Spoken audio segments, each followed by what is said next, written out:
introduce our speaker this evening. I know many of you know Chris Hedges. He's been involved with the Nation Institute in New York City, and he spent nearly 2 decades as a foreign correspondent in lots of different places: Central America, the Middle East, Africa, the Balkans. He's reported from more than 50 countries, and he's worked for lots of newspapers, the longest stint with the New York Times, where he's foreign correspondent for 15 years.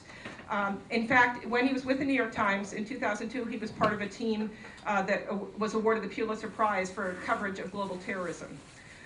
He also received the 2002 Amnesty International Global Award for Human Rights Journalism. He's taught at Columbia and NYU and Princeton. He got his BA in English Lit from Colgate and a Master of Divinity from Harvard Divinity School. And he was an early critic and a vocal critic of the war in Iraq, which, you know, got him into trouble, but that didn't stop him one bit. He's written lots of books. Perhaps the most famous, because it was a finalist for the National Book Circle Critics Award, was War is a Force That Gives Us Meaning. But he's prolific, so he's got a new book out as well, The World as It Is, Dispatches on Human Progress. If you can't wait for his books... On the myth of human... Oh, yes, it is. You are correct indeed. Thank you. Very important correction. I appreciate that. On the myth of human progress. And if you can't wait for his books, although he comes out with them pretty often, you should read him weekly on Truthdig. And on Truthdig, you know, he holds nothing back. So some of the recent titles of some of his pieces are things like A Decade After 9/11, We Are What We Loathe, The Election March of the Trolls, America's Disappeared, No Justice in Kafka's America, Why Liberal Sellouts Attack Prophets Like Cornel West. So you get the idea. And I'll just end my introduction with the beginning of a recent column of his, because I think it's really a call to action. He begins it saying, "There are no excuses left. Either you join the revolt taking place on Wall Street and in the financial districts of other cities across the country, or you stand on the wrong side of history.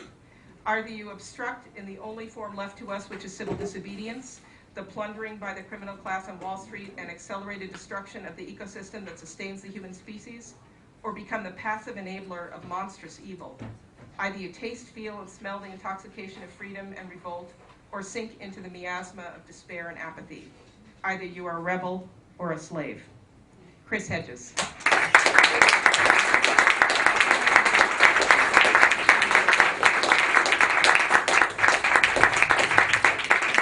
Thank you, and thanks for having me. I am going to be down on Thursday in Washington, where we are also going to occupy a plaza.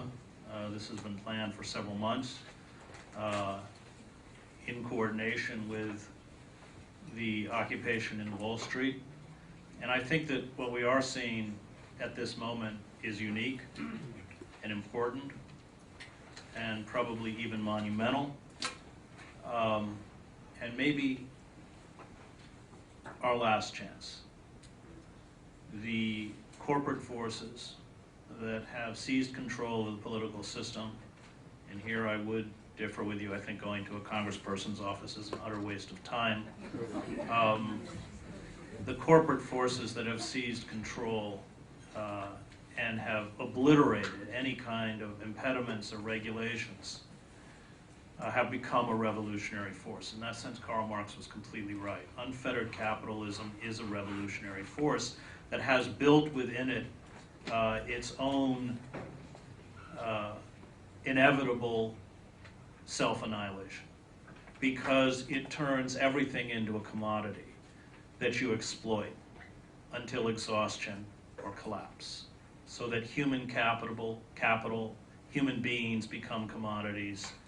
That's, of course, what's happened to the American working class. There's been a Weimarization of the American working class. 47 million Americans who now live in poverty, 1 in 4 children who depend on food stamps to eat, 1 million Americans a year going into personal bankruptcy because they cannot pay their medical bills, and of course 45,000 Americans who die each year because they cannot get proper medical care. I come out of seminary. In theological terms or in moral terms, the system that we have created permits corporations legally to hold sick children hostage while their parents bankrupt themselves trying to save their sons or daughters. That's the world we live in. 6 million people thrown from their homes because of foreclosures and bank repossessions, a number that's expected to climb to 10 million by next year. A real unemployment rate, as the Los Angeles Times has pointed out, that is not 9%. It is between 17 and 20%. These are depression-level years of unemployment. When you count people who have either stopped looking for work or people who have poorly paid part-time jobs, and most part-time workers at places like Walmart work about 28 hours a week, but their wages put them below the poverty line. When you count all of these people, we are talking about roughly 1 in 6 American workers without adequate employment, and the corporate state has done absolutely nothing, even though they have plundered the U.S. Treasury, to ameliorate the suffering of the citizens. And that is because we have undergone a corporate coup d'etat in slow motion, as my friend John Rosenthal has pointed out. Brilliant philosopher, by the way, and I highly recommend Voltaire's Bastards, which was a very important book for me, along with Unconscious Civilization. We've undergone a coup d'etat. And I spend a lot of time in my book, The Death of the Liberal Class, going back and looking at what happened. How did we end up like this? And I focus on World War I and Woodrow Wilson, who I think is a very dark figure in American history. On the eve of World War I, radical and populist movements were vying for control with the power elite. You had about 36 socialist mayors, including in large cities like Schenectady and Milwaukee. The fourth most popular journal in the country was called Appeal to Reason. It was a socialist journal. The masses had a huge circulation. And what happened? As one of the great writers who I admire immensely, Dwight MacDonald, wrote, what happened was the war was the rock on which these movements were broken.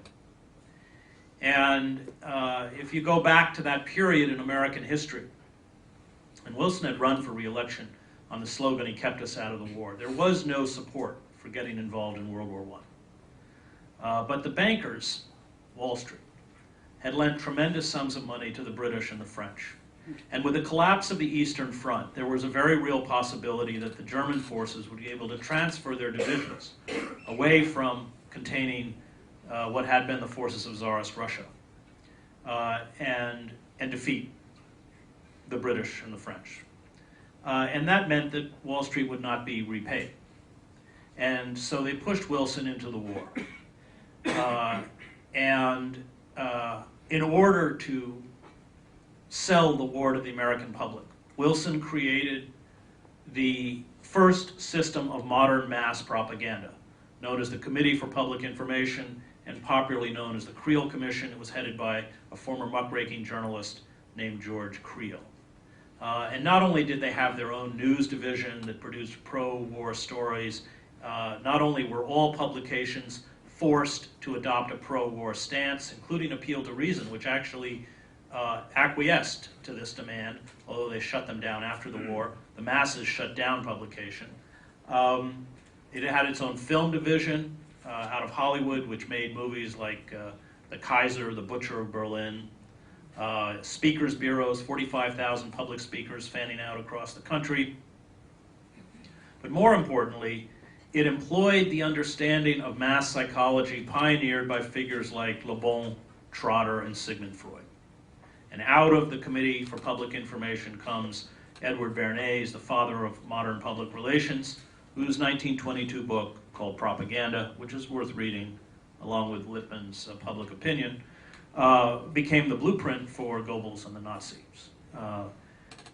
And they understood that people were not moved by fact or reason.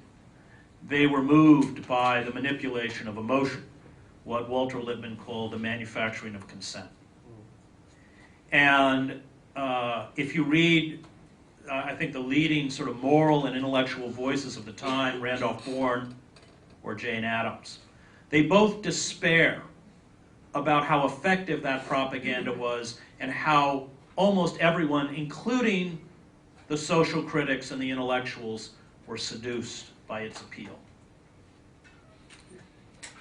And what happens after the war? The actual harsher techniques of control, the Sedition Act and the Espionage Act, are employed very rarely during the war because the propaganda is so effective. And what happens, and again, I go back to MacDonald, is that we entered this psychosis of permanent war. The permanent war psychology, where the dreaded Hun, once the war was over, was instantly replaced with the dreaded Red.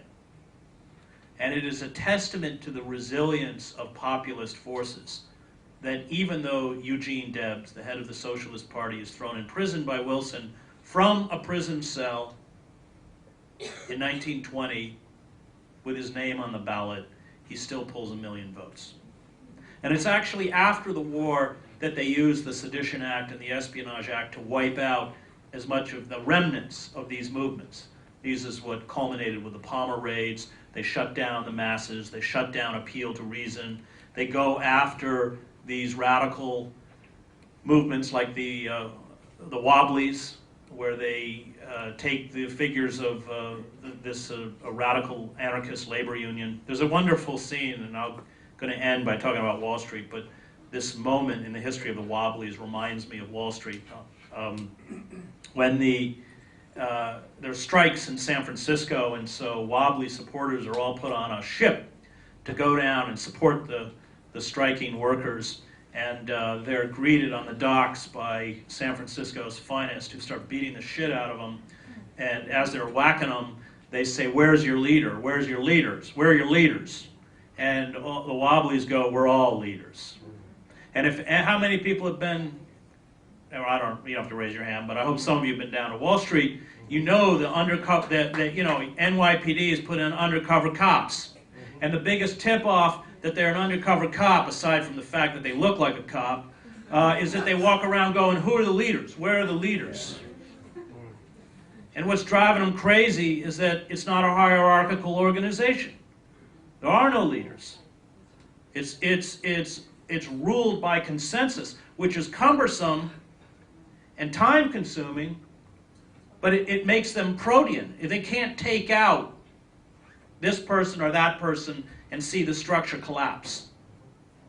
And there was some cop down there the other day in a New York Yankees baseball cap running around telling everybody he was a student from Rollins College, even though he looked to be about 35. And they asked him for his ID, and he said, "Oh yeah, I don't know." And he went up to one of the women and said, "So, who's running this?" And she goes, "I am." And he goes, "Oh." He said, and what's your name?" And she goes, "God."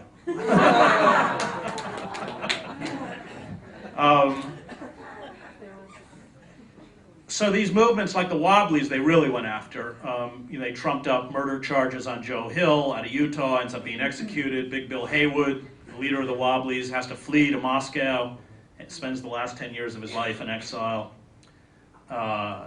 And that was a seminal moment in American history, because these movements, including the Communist Party, and remember, the Civil Rights Movement came out of the Communist Party. I mean, that has been utterly erased from American history. But all of the reason figures like Paul Robeson joined the Communist Party is because they didn't discriminate based on color. There were sit-down attempts, integrated sit-down attempts at lunch counters in the 30s by the Communist Party, which was in the historical memory of Bayard Ruskin, who was sort of the intellectual force behind Martin Luther King. And one of the things the FBI kept trying to do is sever the relationship between Ruskin and King, because Ruskin understood the tactics that had been effective in the 30s that were transferred onto the Civil Rights Movement. So the power elite, essentially out of that war in the name of anti-communism, broke these movements. Now that became very important for this reason. Traditionally, the liberal class is your political center. Traditionally, the pillars of the liberal establishment are what make incremental or piecemeal reform possible. So that when there are serious injustices and grievances within a society, you have a press, you have a judiciary, you have labor unions, you have church groups that can speak with a kind of constrained or limited moral voice to recognize the legitimacy of that suffering. And when Conrad Black writes his biography of Roosevelt, he said that Roosevelt's greatest achievement during the Depression was that he saved capitalism. And I think that's right. That the role of the liberal class is to set the parameters by which debate is possible. So for instance, if you read the op-ed pages of the New York Times, liberal, quote-unquote, self-identified liberal critics of the war in Iraq who were all cheerleaders for the war at the time, but who have question it now, never question the intention of a Cheney or a Bush or a Pearl or Wolfowitz. That to question the intentions of the power elite is to be expelled from the liberal class. And one of the sort of current examples of an expulsion from the liberal establishment is Bill McKibben. There's a good friend of mine. Bill has been down in front of Washington protesting the building of a pipeline from the tar sands in Alberta down to the Gulf of Mexico. Was thrown in jail or was arrested. They let everyone else go. They kept McKibben in jail for 52 hours in a cell with no mattress, on a metal cot, just on a slab of metal. He was given a glass of water and a bologna sandwich 3 times a day. And when Bill asked, why is everyone else being released and I'm being held, he said, because we have orders from up on top to keep you here. Well, you know where those orders came from. They came from the fossil fuel industry. They didn't come from, the Obama White House may have been the conduit, but they came from the large fossil fuel concerns that don't want voices like Bill McKibben heard. And so I was doing an interview a couple of weeks ago with Leonard Lopate at WNYC. And I mentioned that Bill had been arrested the day before, and Lopate said, oh, what was he doing down there trying to make the world more green? As if it was a joke. And what they're doing to McKibben, who is, I think, one of the great moral voices in our country, is just what they did to my friend Ralph Nader. We are all going to look back on this period of history and rue the day we turned our back on Nader. It was the stupidest thing we ever did. Nobody understands corporations and how they work or has been fighting them longer than Nader. And what Nader was trying to do in 2008, and I not only supported him, but I wrote all of his major policy speeches for him. I was speaking at the University of Wisconsin. Somebody raised their hand and said, well, yes, he's great, but he's so, every time we listen to him, he's so boring. And I said, oh, geez, I thought he was just scintillating, because I wrote it. I thought it was just scintillating myself. Nader understood that we have to begin to build an obstructionist movement, which is what the protesters in Wall Street grasp. That if 5 to 10 million people had voted Green or voted for Nader, we would begin to try and build a bulwark against the corporate Leviathan. And both of these parties, and Obama has amply proved that, serve the corporate state. Obama serves it as assiduously as did George W. Bush.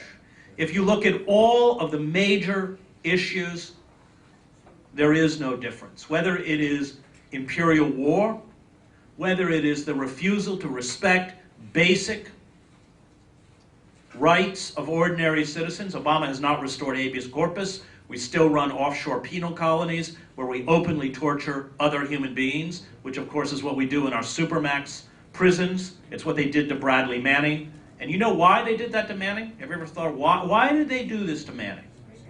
What?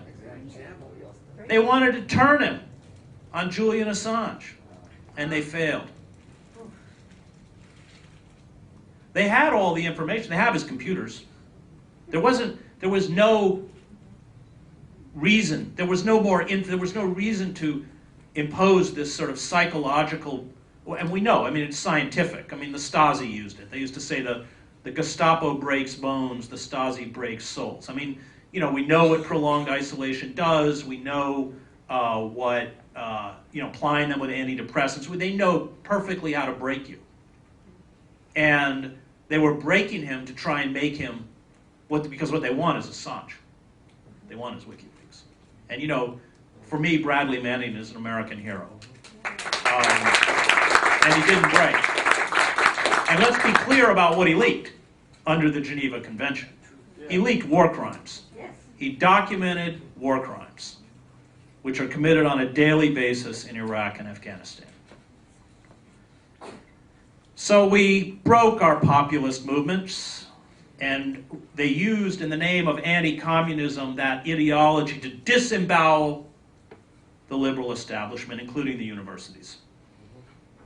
So that in the aftermath of World War II, with the McCarthy hearings, you have thousands of university professors who lose their jobs. Some of them may have had a dalliance with the Communist Party. So what?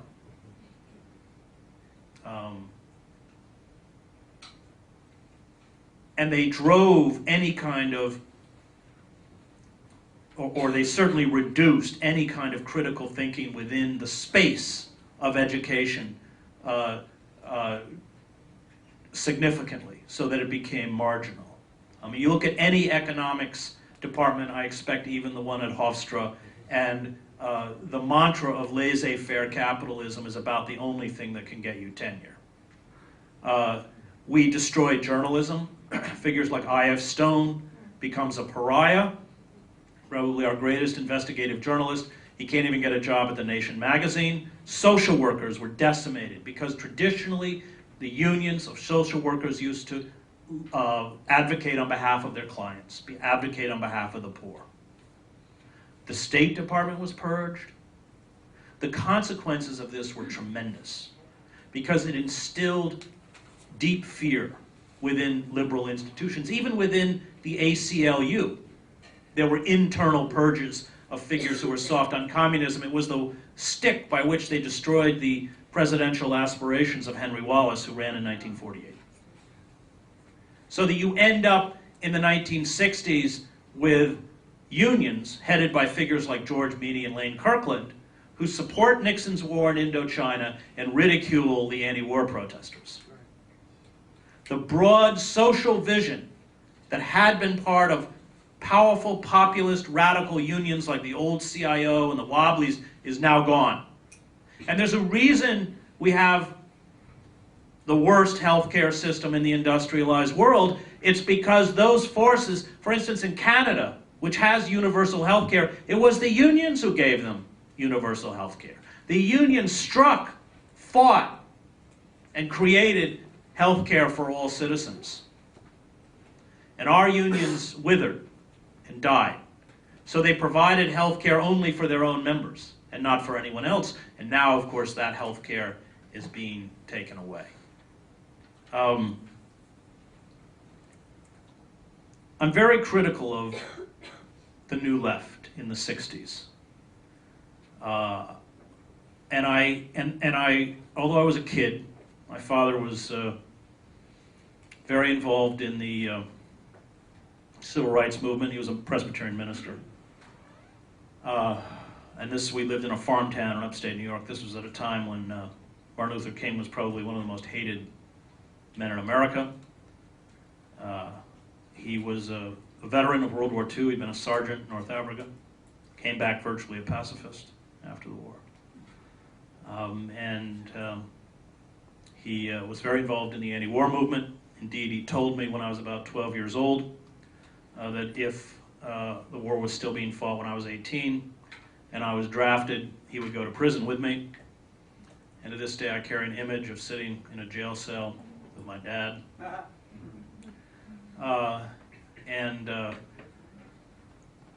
To his eternal credit, he was also very vocal, and this was in the 1970s, for the gay rights movement. This was something that was very close to him personally. His youngest brother, my uncle, was gay and lived with his partner in Greenwich Village. My father had a particular sensitivity to the pain of being a gay man in America in the 50s and 60s. And I think that's what finally got him blacklisted within the church. He, making these public stands. I remember he had a very large church in Syracuse, New York then, and he publicly held an Easter service for gays and lesbians, and they crucified him for it.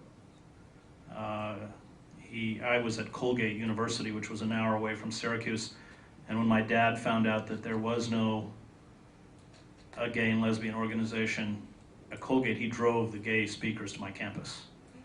And I would sit around with small groups of students and gay activists and my dad, talking about respect and dignity and other ways of being.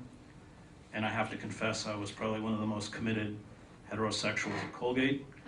And when I would go into the dining hall for breakfast, lunch, or dinner, the guy would take my card and check off the box and hand it back and go, "Faggot." So I made it my undergraduate mission to seduce his girlfriend.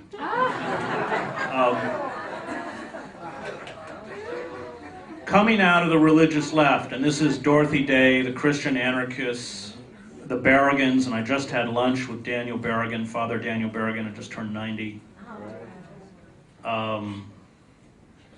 We were very distant from the new left, the hippie left, because of the hedonism, the drugs, the self-indulgence. We detested the Weather Underground because they used violence, and I think anybody who looks closely at what happened internally within both the Black Panthers and the Weather Underground understands the poison of violence. You end up replicating the behavior of the oppressor. Same kind of paranoia. The American Indian movement had the same experience, the same kind of violence. And I think the difference is this, and it's one of the reasons why I'm so hopeful about Wall Street, is that when you come out of the religious left, there isn't a goal per se. There's a moral imperative to stand up against injustice. That's what you're called to do. You're called to do the good, or at least the good insofar as you can determine it. And then you have to let it go. That the Buddhists call it karma, that faith is the belief that it goes somewhere, but we can't allow the external forces around us to measure the quality of our life.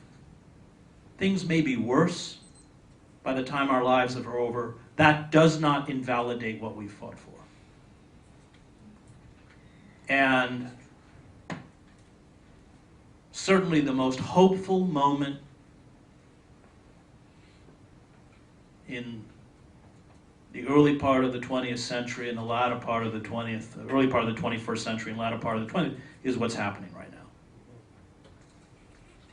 This is a movement which is absolutely beyond the comprehension of a hierarchical society.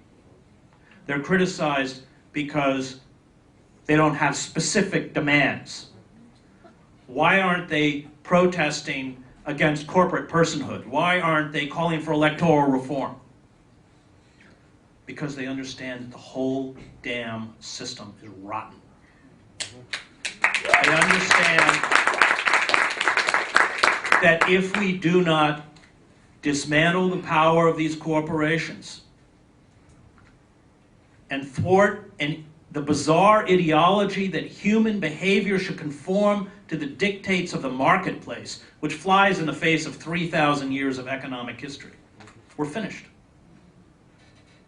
I mean, there was a front page story on the New York Times about the forests dying in Montana. If our trees die, we're dead as a species. We pretend global warming doesn't, we either pretend global warming doesn't exist, or we pretend the equally self-deluded belief that we can all adapt to it. if we do not break our dependence on fossil fuel very, very quickly, it's over. And everybody in that plaza gets it. If we do not break the power of these corporations, we will live in a form of neo-feudalism. When they tell the American worker to be competitive on a global marketplace, they're telling them to be competitive with prison labor in China. If we don't break this, and what has been instilled within us by a public relations industry, this inner compulsion towards consumption, if we don't break this, we're finished. And they get that. They know how little time we have left, and they know the monstrous evil they're up against. And issuing demands about electoral reform, which they also know is an utter waste of time. Because the system is dead. It doesn't work. All of the traditional mechanisms by which reform were possible no longer function. You destroy your populist movements, you disembowel your traditional liberal establishment, and Dostoevsky wrote about this. It's what Demons is about, it's what Notes from Underground is about. You enter what Dostoevsky calls an age of moral nihilism. The very qualities that are celebrated in corporate America and celebrated on like reality TV shows like Survivor are the qualities of psychopaths. Yeah. Superficial charm, self-aggrandizement, manipulation, even of your supposed friends, an incapacity for remorse or guilt. And if you win on Survivor, you get fleeting fame and a little money. It's the same disease that fuels the insanity of Goldman Sachs, a criminal enterprise. In the 17th century, speculators were hung. Today, they run the political system and the economy. Speculation is a disease. And there has been absolutely no, the system collapsed, as all speculative enterprises do. And so they loot the US Treasury to begin the game all over again. What happens when it goes down next time? And it is going to go down. It may be going down right now. And I think all of these occupiers on Wall Street who, to their credit, don't look like me. I was down there the other day spending most of the day with a 22-year-old woman by the name of Ketchup. And she's one of the smartest damn people I've ever been with. And when you bury yourself inside this movement, you realize the potential that it has and the resilience. These people are not going away. Because one of the things you find when you spend a lot of time down there is that these kids are highly educated. This is a youth-driven movement. They're incredibly smart. And they didn't want to become a whore for Citibank or JP Morgan. And they got out in the wider world and they realized they'd been had. Huge loans they could never repay. Ketchup runs a theater cooperative in Chicago and to survive as a waitress. She arrived in New York. She had been bounced from a flight and she had that $200 coupon. It was the only way she could get to New York with a suitcase that had like a sleeping bag and about 40 bucks. And she's still there, and she's not leaving. And neither are any of the other people around her. And I can tell you that the power elite is terrified of them. Because they know better than we do how rotten, corrupt, and gamed the system is. And if this message spreads, I mean, they're right. The 99%ers. We live in an oligarchic state where CEOs on Wall Street pull down $900,000 an hour. And this message doesn't get out in universities, generally, because who sits on trustee boards? Half of the people on all these trustee boards should be in prison. what's celebrated, both in terms of college presidents, it's the ability to suck up money from hedge fund managers. That's it. It has nothing to do with education. And any kind of confronting the moral degeneracy within the university setting is a good way to get yourself kicked the hell out of the university setting. And that message is delivered to students. They get it. I've taught at Princeton. They know that's why Goldman Sachs is in there after sophomore year, giving them internships for the summer and sucking them into the financial services industry at $120,000 a year.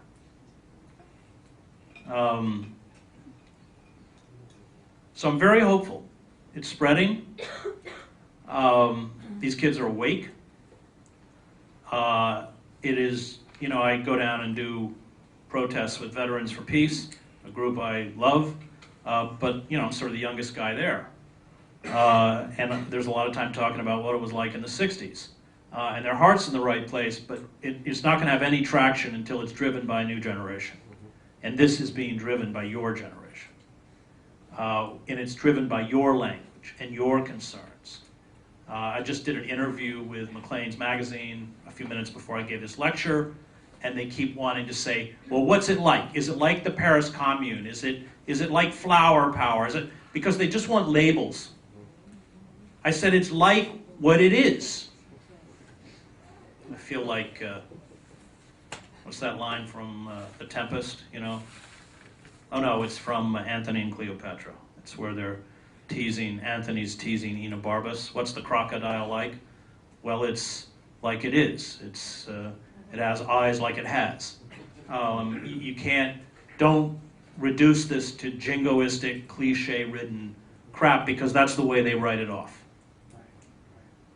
So I hope there are some of you here who'll go down and join them.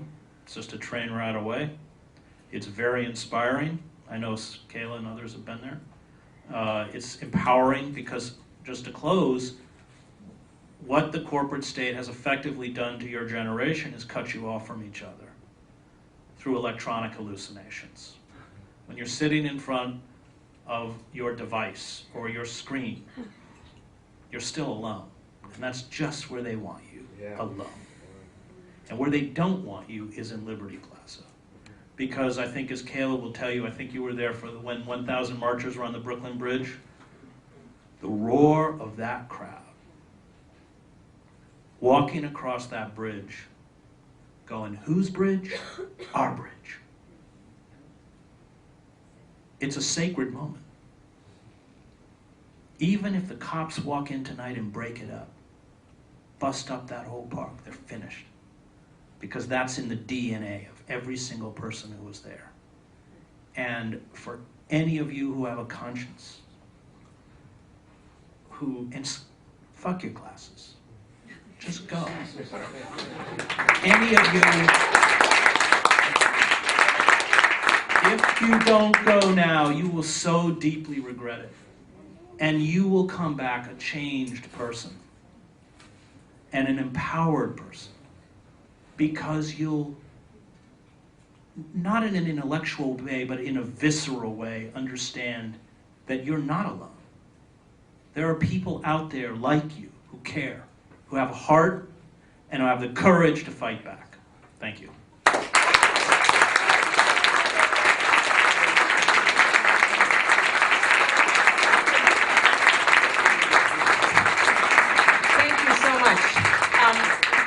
Moment for audience interaction and questions. We have a mic right here, so if you have a question you'd like to ask or a comment that turns into a question, please feel free to line up at the mic. Now, you brought up the whole issue of Ralph Nader, and usually the argument's usually if you vote for Ralph Nader, it would be like voting for the opposite side.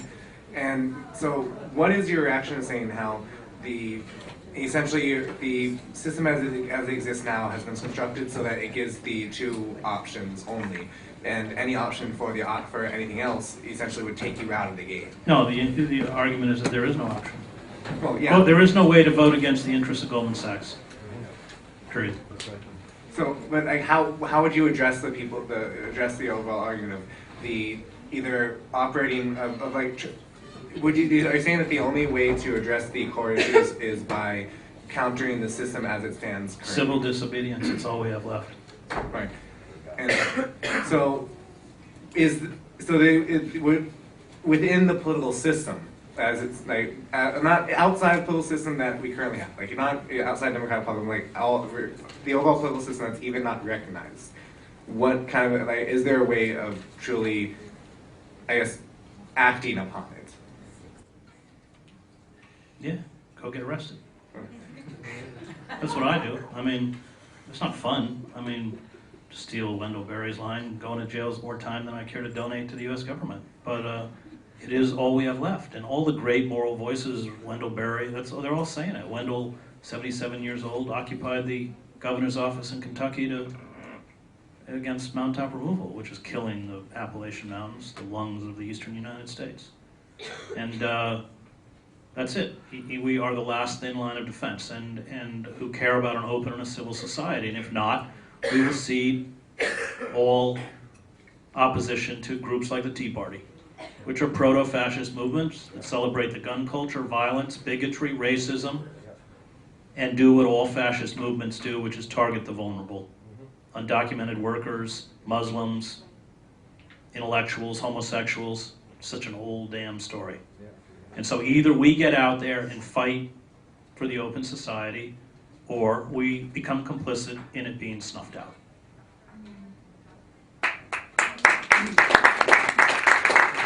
You spoke about taking a train ride into the city as being an easy thing, but you're not that familiar with Long Island. Don't tell me that, I gotta get home tonight. Long Island Railroad is on the verge of collapse. So is the New Jersey Transit. Right. So is That's Amtrak. so much, but I'm just talking for middle class America Yeah. is suddenly having to wake up to find we had a storm on Long Island. My house didn't have electricity or phone for 6 days. We have a power company, so-called Long Island Power Authority, that's supposed to provide us with electricity, but it doesn't own a generator on Long Island. It was a corrupt political deal that was put together to circulate a number of friends through as CEOs who never, until very recently, never gave a competitive bid on anything that the company bought. The company doesn't bill its what do you call them, subscribers. The people who buy electricity from the Long Island Power Authority. It's done by this other organization, National Grid, that actually owns the generators, that actually prepares the bills, that actually goes for collection actions. And this is typical of what's on Long Island. We don't know, most of the people on Long Island are so far removed from many of the things you said because Long Island's only newspaper, Newsday, has a fashion centerfold most of the time. It has almost no international or national news. It's squeezed into one page. It has about 5 or 6 pages of celebrity news every day. Are you familiar with, you're a newspaper? Yeah, I know. Associated Press. I knew Newsday when it used to be a good paper. I still have 1 or 2 friends and they can't believe they still work there. But you know what the Associated Press is? Yeah, I was a journalist for a long It's a time. I know, I was just joking. And it spins one story after another, and this is what goes into Newsday. Yeah, but the newspaper. You're right. The newspapers are all anemic and dying. But the real problem is the rise of cable and the degradation of traditional commercial media, the 3 networks, so that news becomes Charlie Sheen's Meltdown or Anthony Weiner's boxer shorts, or who knows what's happening now. I can hardly keep up with it. Kendra, I don't even want to know who Kendra is. I don't have a TV, but I go through an airport and this pollution reaches me. I actually know that Kendra had sex in her trailer before dancing on this. I don't want to know this. I don't want to know. It's like, go back and read Cicero. It's the spectacle, it's the tawdry crap of the arena that, to quote Cicero, ends up poisoning the political and civil discourse of Rome. And that's precisely it. I mean, we're killing ourselves. Your railway is just a small example, or the electric grid or anything. We're hollowing ourselves out from the inside by psychopathic criminal forces of which nobody can control, and we are entranced with crap. It's, you know, and that's just disconnected us from reality. And I wrote a book about this called Empire of Illusion. But it's that's what's happened. I agree with you 100%. What I'm suggesting, and I'll go down, I see a student. We do have to offer students an alternative world. I just offered them an alternative world. Get on a train and go to No, Wall but Street. getting arrested is a way of getting attention and letting more people understand what's going on. But we have to know about worker cooperatives. We have to know about of contracting globalization down to local businesses and local, Right. Well, you know, local schools and all. okay, Wall Street's a good place to start. These people are really conscious of all of that stuff. Hi. In the spring, I was at a demonstration in Union Square. You were there too. It was against Bank America for not paying any income taxes. And we protested around the bank, and we actually got into the lobby. And I did want to say that, you know, I felt a lot of satisfaction from doing that. I mean, it was a specific cause. And just one of the things that I would have a cause against Wall Street for is I'd love to go down to the Federal Reserve and demonstrate in front of the Federal Reserve, because they're the ones that really run our monetary policy. That would be one of my... Well, you know, we're starting an occupation of a plaza on Thursday in Washington. So you can come. Come. We won't be that far from the Federal Reserve.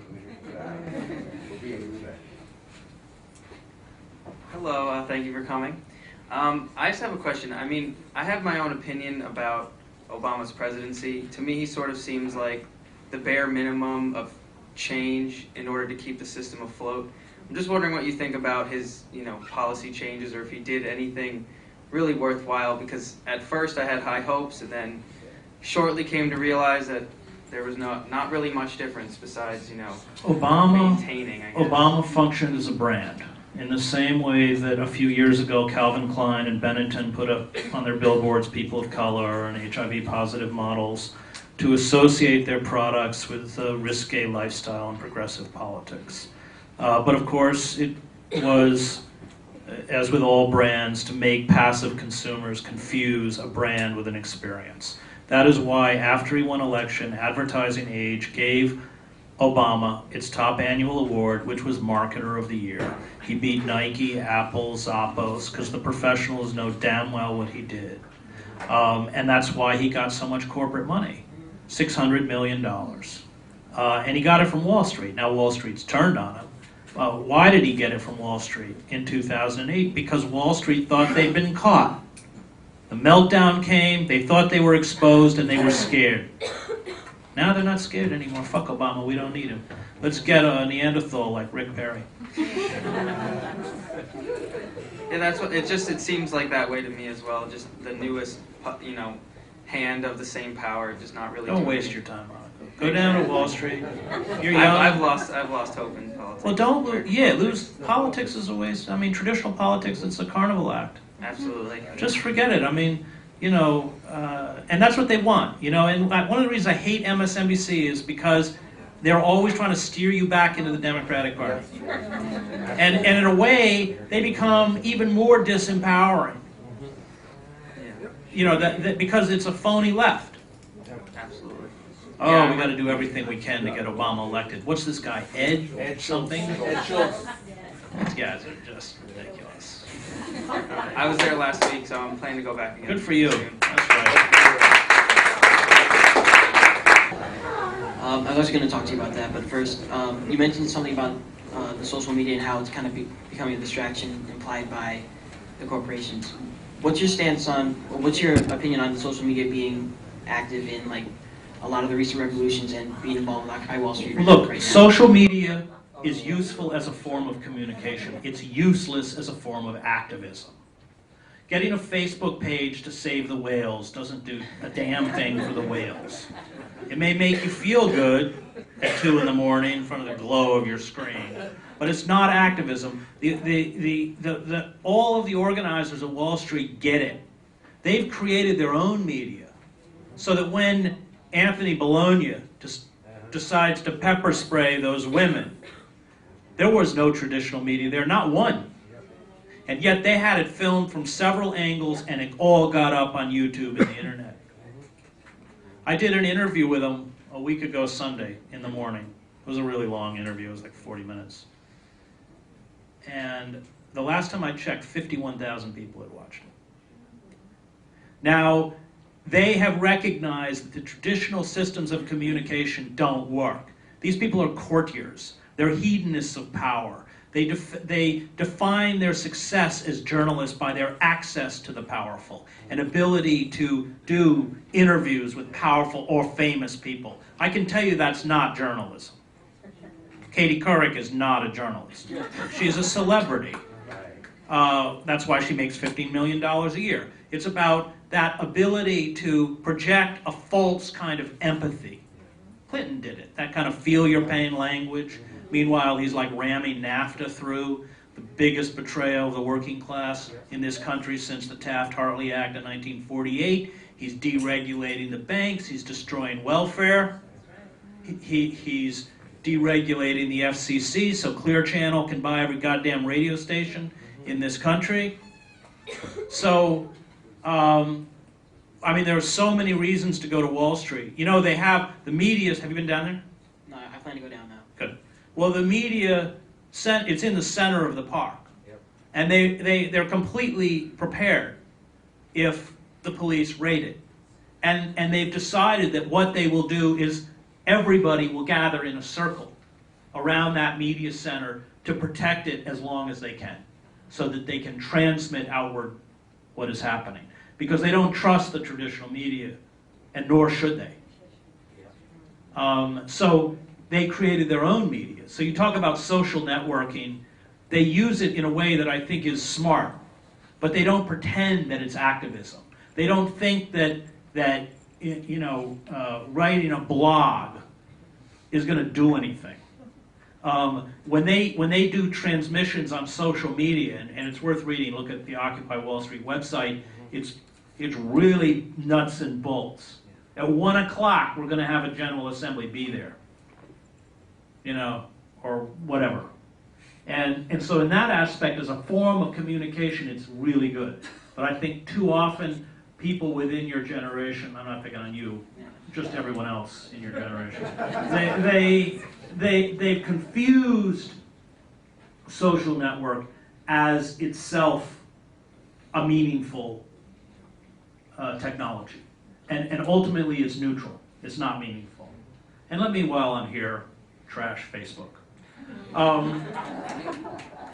Facebook for me is part of the whole, it's not about communication, it's about self-presentation.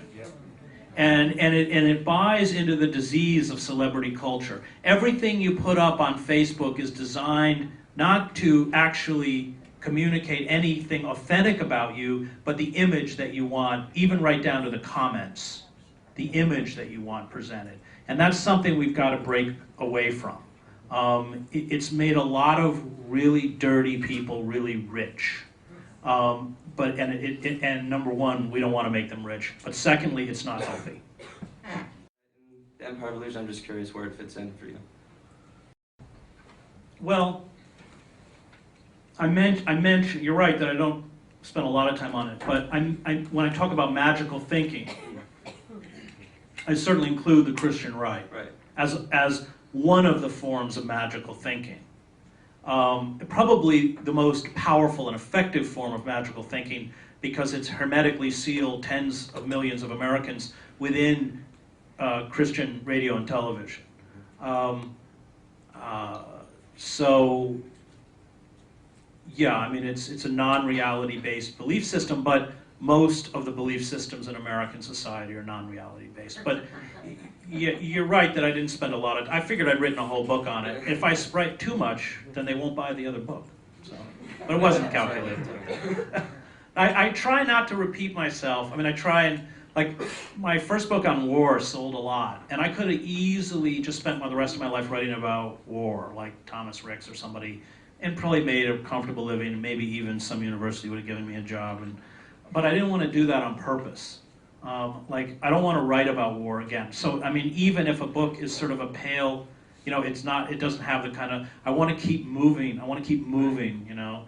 I mean, part of it is selfish in that I love I'm doing a book now with a great graphic illustrator named Joe Sacco, who did a book, Palestine, Footnotes in Gaza. I don't know if anyone knows his stuff. He's brilliant. And we're doing a book called Days of Destruction, Days of Revolt. Now, we didn't actually know that by the time we did the book there actually would be a revolt. We're sort of hoping there would be something. And it's written out of absolutely the poorest pockets of the United States. So the first chapter is Camden, New Jersey. The second chapter is the coal fields of southern West Virginia. The third chapter is Pine Ridge in South Dakota. Anybody know anything about Pine Ridge? 80% unemployment. The average life expectancy of a male on Pine Ridge is 48. It is the lowest in the Western Hemisphere outside of Haiti. I mean, it's just staggering. 60% of the people on Pine Ridge at any one time do not have electricity or running water. This is America. We never see it because we're all watching, who knows what, Carrie Springers or Housewives of, what is it? New Jersey or something? I don't know. Thanks a whole lot.